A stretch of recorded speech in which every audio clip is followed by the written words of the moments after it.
안녕하세요. 저는 은혜와 평강교회 송진명 목사입니다. 오늘은 항상 깨어 있으라라는 제목으로 여러분에게 말씀을 전할까 합니다. 성경 본문은 누가복음 21장 34절에서 36절입니다. 오늘 말씀이 있는 누가복음 21장은 종말에 대한 예고입니다. 제자들 세대에 곧 일어날 이스라엘의 멸망과 먼 미래 지구 역사의 종말이 동시적으로 예언되어 있는 부분입니다. 예수님은 생애 마지막 주일에 십자가의 대속을 완수하시기 위해 예루살렘으로 올라오셨습니다. 성전에서 나오실 때 제자들은 분위기 파악을 못하고 46년에 걸쳐 완공된 화려한 예루살렘 성전을 입에 침이 마르도록 칭송합니다.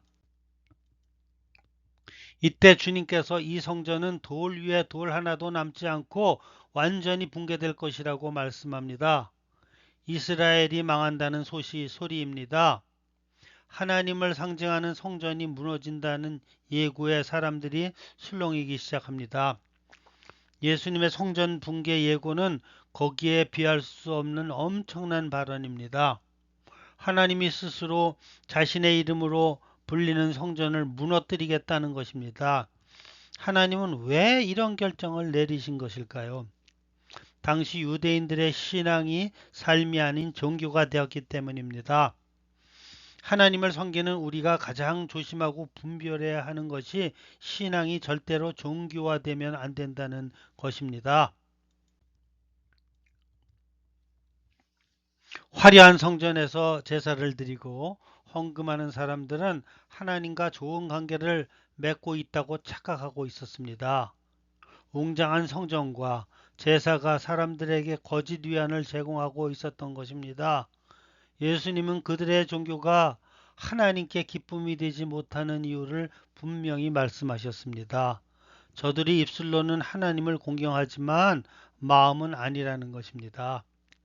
제사를 드리고 돌아가서 이웃에게 악을 행하기 때문이라고 했습니다. 말하자면 하나님과의 수직관계도 틀렸고 이웃과의 수평관계도 하나님의 요구하시는 것과 틀렸다는 것입니다. 거짓 안전을 제공함으로 많은 사람들을 멸망으로 이끄는 성전이라면 차라리 없애버리겠다는 것입니다. 우리 민족의 삶은 악하면서 하나님의 백성이라고 자만하며 산다면 그 나라를 엎어버리시겠다는 것입니다. 현대교회 신자들이 새겨들어야 할 부분이 아닙니까? 하나님은 사람들의 욕망에 이용당하지 않으십니다. 그들이 회개하지 않고 여전히 하나님을 보지도 듣지도 못하는 목석우상처럼 여기고 하나님이 보시는 줄 모르고 악을 행했기에 결국 엎어버리셨습니다. 40년을 더 기다린 후에 말입니다.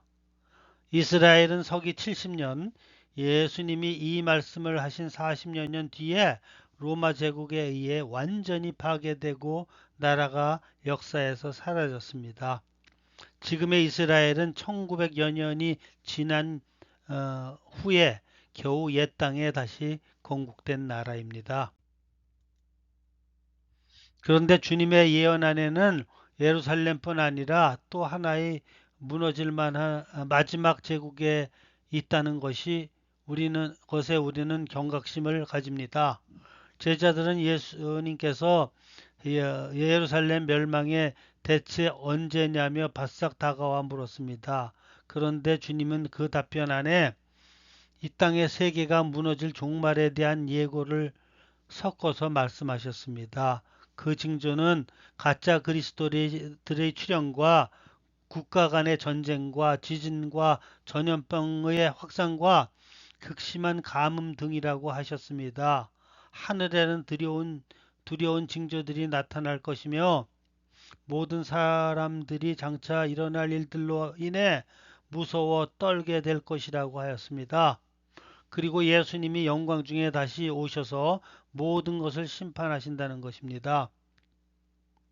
성전이 붕괴되고 이스라엘이 멸망했던 것처럼 지구상의 모든 것이 무너져 내릴 영구적인 종말이 있을 거라는 말씀입니다. 이날은 신자들에게 두려움의 날이 아니고 구원의 날이고 영원한 날이 될 것이기에 이런 일들이 나타나는 징조가 보이면 일어나 고개를 들라고 주님은 말씀하셨습니다. 우리는 이 사실을 진짜로 믿습니다. 예수님은 농담하시는 게 아닙니다. 우리는 지구 역사가 무한적 지속된다고 생각하지 않습니다. 미래의 어느 시점에 분명히 지구 역사를 종결하고 영구히 지속될 천상의 나라가 완성될 것을 믿습니다. 그 사실을 믿고 기다리는 신자들이라면 어떻게 살아야 할 것인지가 바로 오늘 본문에 주시는 메시지입니다. 적어도 지구적인 종말이 우리 세대는 아니겠지 생각하실 수도 있습니다. 그러나 그게 무슨 상관이겠습니까? 우리는 어차피 이 시대 안에 개인적인 종말을 맞습니다. 우리가 언제 생애를 마감하게 될지 아무도 모릅니다. 그러므로 이 땅의 하루하루를 살아갈 때 우리는 곧 하나님 앞에 서게 될 사람처럼 살아야 하는 게 현실적으로 맞는 것입니다. 그렇다면 예수님은 어떻게 살라고 하시는지를 구체적으로 살펴보고 따르고자 합니다. 첫 번째, 먼저 너희는 스스로 조심하라고 하셨습니다. 34절입니다. 스스로에게 조심하라는 것은 나를 제일 조심하라는 것입니다. 다른 누구를 조심하고 다른 어떤 사고를 조심할 것보다 제일 무서운 게 나이고 나를 경계하고 조심하라는 것입니다. 내 인생이 망쳐졌다면 가장 큰 이유는 남이 아니라 바로 나 자신 아닙니까? 내가 어떤 사람인지 34절에서 예수님은 정확히 말씀해 주십니다. 방탕함과 술 취함과 생활의 염려의 달인이라고는 것입니다. 스스로에게 조심하지 않으면 여지없이 여기로 끌려 들어간다는 것입니다. 인간은 모두 방탕합니다.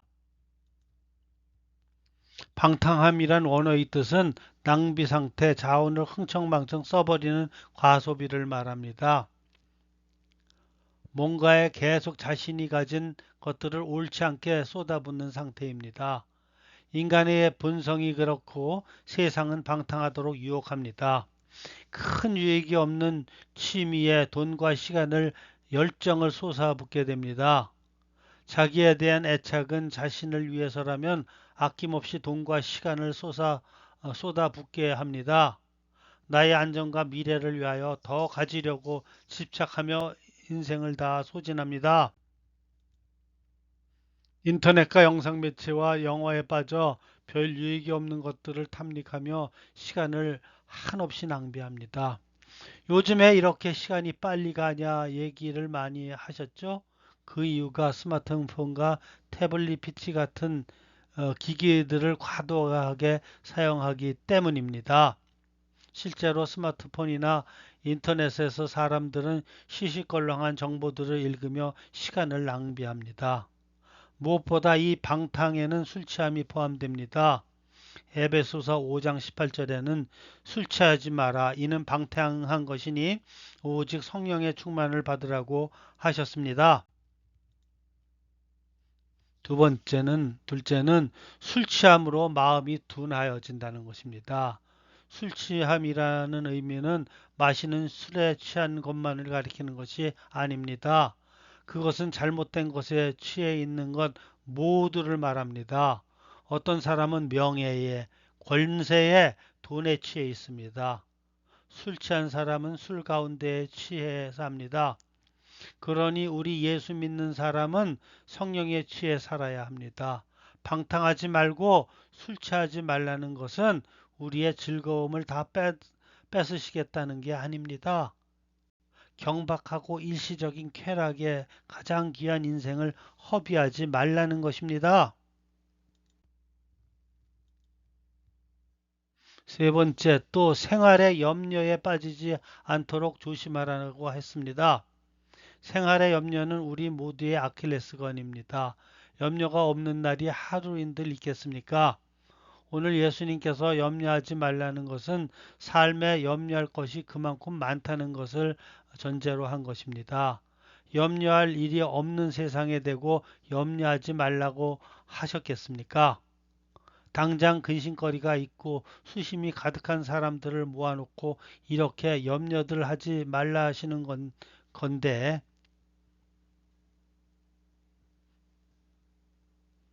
그러나 염려할 일이 있더라도 염려하지 말라고 하셨기 때문에 안 하는 것이 믿음입니다. 저절로 되는 일만 하는 게 무슨 믿음이겠습니까? 염려할 문제 속에서 매달려 살긴 하되 염려는 하지 말라는 것입니다. 34절에 이런 방탕과 염려로 마음이 둔하여진다고 하는데 그 뜻은 내려 어, 눌림을 당한다는 것입니다. 염려는 힘든 문제에 더 무거운 짐을 얹고 자신을 짓눌러 지식하게 합니다. 염려에 눌림을 당하면 평정심을 잃고 판단도 둔해지고 믿음도 약해하게 되고 감정만 예민해집니다. 하나님은 감당하지 못할 시험 당함을 허락하지 않으십니다. 지금 당하는 모든 문제는 정신 차리고 해나가면 감당할 만하다는 진단에 의해 주신 것입니다. 우리는 그렇게 약하지 않습니다. 염려하며 근심한다는 것은 우리를 아끼시는 하나님을 못 믿고 원망하는 것입니다. 우리의 모든 문제들은 선하신 하나님의 손 안에서 다루어지고 있다는 것을 믿어야 합니다. 이제까지 하나님의 기가 막힌 인도를 여러분은 잊으셨습니까? 염려해도 염려하지 않아도 우리가 하나님을 의지하는 한 절대 삶의 문제들로 망하지 않습니다. 그러니 염려로 짓눌려 소소하고 잔잔한 행복마저 누리지 못하는 어리석은 사람이 되지 말아야 합니다. 종말에 대비하여 사는 신앙은 시한부 종말론자들처럼 일상을 부정하는 것이 아닙니다. 방탕으로 남은 생애를 허비하지 말고 정신 차리고 알차게 살라는 것입니다. 바른 하루하루가 모이면 점점 살기 힘들어질 말세의 환경 속에서도 마음을 지키고 믿음으로 대처하며 능히 살 수 있다는 것입니다.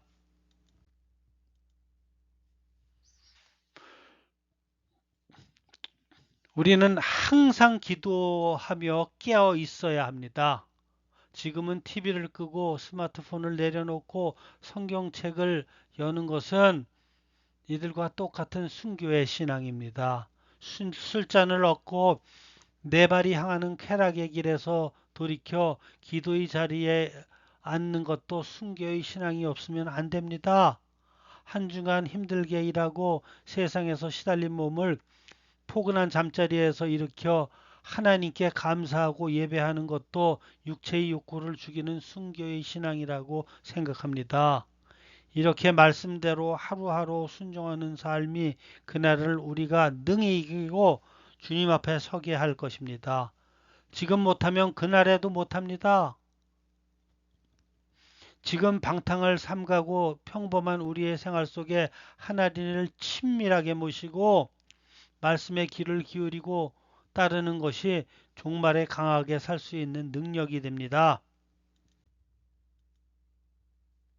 눈에 보이는 것에 현혹되지 않으려면 깨어서 기도해야 합니다. 제자들이 당장 눈에 보이는 화려하고 웅장한 성전의 아름다움에 경탄하고 거기에 하나님이 계시다고 생각했지만 이미 하나님은 그것을 버리시기로 작정하셨습니다. 아무리 세상이 발전하고 눈이 휘둥그레지게 대단해 보이지만 하나님은 인간의 탐욕과 제약으로 이미 파토가 된 난 이 세상을 둘둘 말아 집어 던지시기로 마음먹으셨습니다. 새하늘과 새 땅을 바라보며 그곳에 마음을 두고 이 땅에서 천국의 시민권자들처럼 살아가는 우리 모두가 되시기를 소망합니다.